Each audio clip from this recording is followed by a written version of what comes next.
Hi എല്ലാവർക്കും നമസ്കാരം. ഇന്ന് നമ്മളൊരു കേക്ക് ഉണ്ടാക്കാൻ പോവുകയാണ്. വളരെ സിമ്പിളായൊരു കേക്ക്.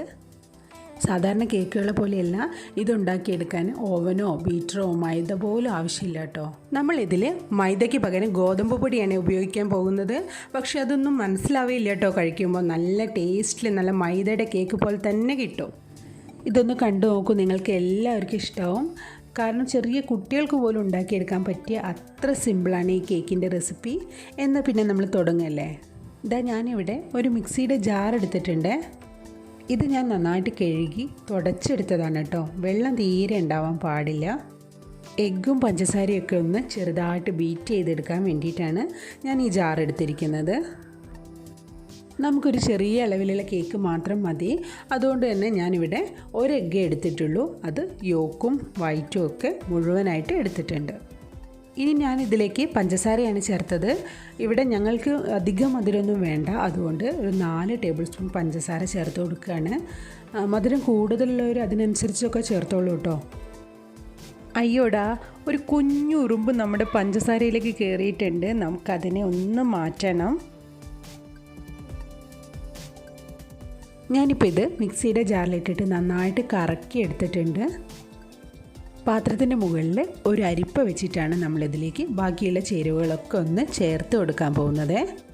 ഞാനിവിടെ 250 ഗ്രാം ഗോതമ്പ് പൊടിയാണ് എടുത്തിട്ടുള്ളത്. നിങ്ങൾക്ക് വേണമെങ്കിൽ ഗ്ലാസിൻ്റെ അളവ് കണക്കാക്കിയിട്ടും എടുക്കാം. മധുരം ഒന്ന് ബാലൻസ് ചെയ്യാൻ വേണ്ടിയിട്ട് ഇതിലേക്ക് ഒരു നുള്ളു ഉപ്പ് ചേർക്കണം. അതിൻ്റെ കൂടെ ചേർത്തിരിക്കുന്നത് 1/2 സ്പൂൺ ബേക്കിംഗ് സോഡയാണ്. 1/2 സ്പൂൺ ബേക്കിംഗ് സോഡയൊക്കെ ധാരാളമാണ് കേട്ടോ, ഒരുപാടൊന്നും ഇടണ്ട.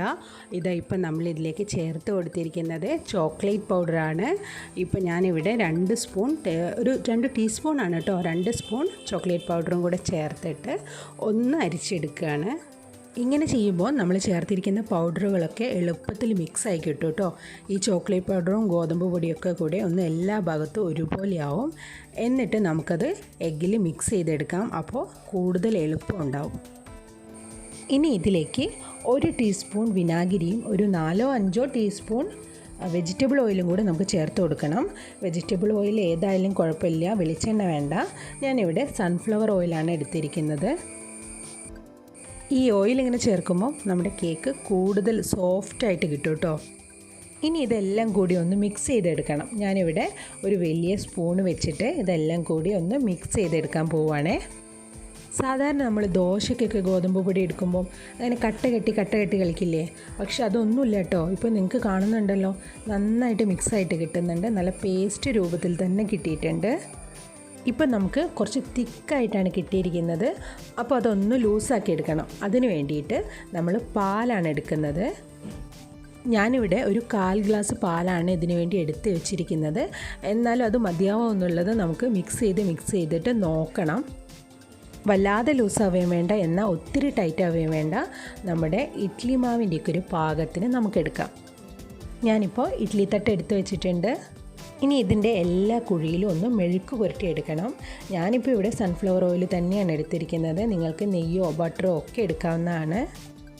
ഈ തയ്യാറാക്കി വെച്ചിരിക്കുന്ന ബാറ്റർ നമ്മൾ ഒഴിക്കുമ്പോൾ ഒരുപാടൊന്നും നിറച്ചൊഴിക്കരുത് കേട്ടോ. ഏകദേശം ഒരു പകുതിയോളം മതി. കാരണം ഇത് വെന്ത് വരുമ്പോൾ നന്നായിട്ട് പൊങ്ങി വരും. ഇത് അത്യാവശ്യം വലിയ ഇഡ്ലി തട്ടാണ്. ഇത് സാധാരണ നമ്മൾ ഇഡ്ലി കുക്കറിൻ്റെ മാതിരിയല്ല, ഒരു നോൺ സ്റ്റിക്ക് പാൻ പോലെയാണ്. 2 തട്ടായിട്ടാണ്. ഒരു തട്ടിൽ 7 എണ്ണം കൊള്ളും. അതുകൊണ്ട് തന്നെ നമുക്ക് പണിയൊക്കെ എളുപ്പമാണ്. ഇപ്പം നമ്മൾ തയ്യാറാക്കി വെച്ചിരിക്കുന്ന ഈ ബാറ്റർ ഒരു തട്ടിലേക്കേ ഉണ്ടാവുള്ളൂ. അതുകൊണ്ട് നമുക്ക് ഇതിൽ ശരിക്കും ഫില്ല് ചെയ്തിട്ട് എടുക്കാം. ഇപ്പോൾ നമുക്ക് വേവിക്കാൻ വേണ്ടി റെഡി ആയിട്ടുണ്ട്. ഇനി ഇത് അടച്ച് വെച്ചിട്ട് ഒരു 10 മിനിറ്റ് വേവിച്ചെടുക്കാം. പെട്ടെന്ന് തന്നെ ആയി കിട്ടും.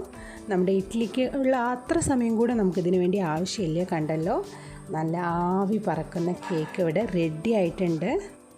ഇത്ര എളുപ്പത്തിലൊരു കേക്ക് നിങ്ങൾ ഉണ്ടാക്കിയിട്ടുണ്ടോ? ഇല്ലല്ലോ. അപ്പോൾ എല്ലാവരും ഒന്ന് ചെയ്ത് നോക്കുക. കാരണം ഇത് വളരെ എക്സ്ട്രാ സോഫ്റ്റുമാണ് ഈ കേക്ക്, നല്ല ടേസ്റ്റിയുമാണ്. ഞാനിതൊന്ന് മുറിച്ച് നിങ്ങൾക്ക് കാണിച്ചു തരാം. ചെറിയ ചോക്ലേറ്റ് ചിപ്സ് ഞാൻ ഇതിൻ്റെ മുകളിൽ വെച്ചിട്ടുണ്ട്. ഒരു ഭംഗിക്ക് വേണ്ടി വെച്ചതാണ്. ഞാനത് നിങ്ങളോട് പറയാൻ വിട്ടുപോയിട്ടുണ്ട്. ഇത് കഴിച്ച് നോക്കിയാലേ ആർക്കും പിടിയിട്ടില്ല കേട്ടോ, നമ്മളിതിൽ ഗോതമ്പ് പൊടിയാണ് ഉപയോഗിച്ചിരിക്കുന്നതെന്ന്. എന്നാൽ പിന്നെ വേഗം തന്നെ ഇഡ്ലി തട്ടും ഗോതമ്പ് പൊടിയൊക്കെ റെഡിയാക്കിക്കോളൂ. പെട്ടെന്ന് തന്നെ കേക്ക് ഉണ്ടാക്കി നോക്കിയിട്ട് നിങ്ങൾ എന്നോട് വിവരങ്ങളൊക്കെ പറയണേ. അപ്പോൾ പോകുന്നതിന് മുമ്പ് നിങ്ങളോട് പറയാനുള്ളത് എല്ലാവരും വീഡിയോ ലൈക്ക് ചെയ്യുക. മാത്രമല്ല ഇതുവരെ സബ്സ്ക്രൈബ് ചെയ്യാത്തവർ സബ്സ്ക്രൈബ് ചെയ്തിട്ട് താഴെയുള്ള ബെൽ ബട്ടൺ കൂടി ഒന്ന് അമർത്താൻ മറന്നു പോകരുത്. എന്നാലേ ഇനിയും ഞാൻ അപ്ലോഡ് ചെയ്യുന്ന വീഡിയോസിൻ്റെയൊക്കെ നോട്ടിഫിക്കേഷൻ നിങ്ങൾക്ക് പെട്ടെന്ന് തന്നെ ലഭിക്കുകയുള്ളൂ.